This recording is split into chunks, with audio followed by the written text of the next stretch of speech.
So, this is the point of this YouTube channel for me was just a place, like a safe place to talk about mental health and to talk about what I'd been through. Because I was diagnosed with bipolar disorder type 2 and social anxiety and generalized anxiety in the COVID-19 pandemic. So let's give you a little bit of background. A lot of mental health runs in my family. So on my dad's side, his dad, my grandpa, has depression and anxiety, so he takes medication for that. And then my grandma, my dad's mom, she has OCD and anxiety as well. And then my dad's mom's dad, so my great-grandpa, has schizophrenia.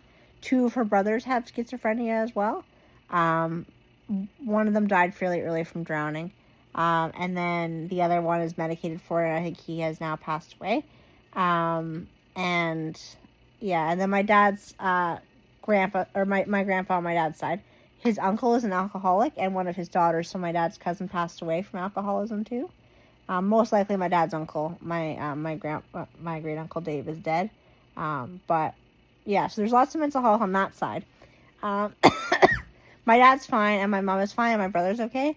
And then on my mom's side, my mom's mom, she has anxiety, quite significant.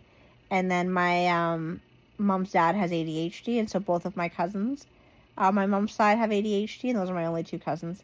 But, like, I kind of knew in high school, like, I had anxiety and worry and that kind of thing.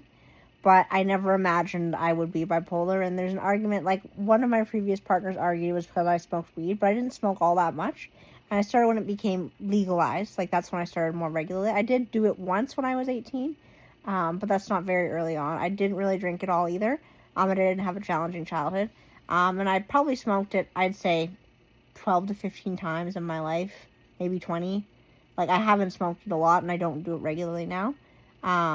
Particularly because my psychiatrist requested I don't.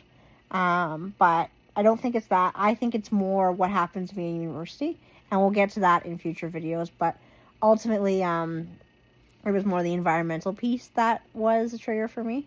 But yeah. So ultimately, I want you to hear about what I've been through in my journey so you can learn from it.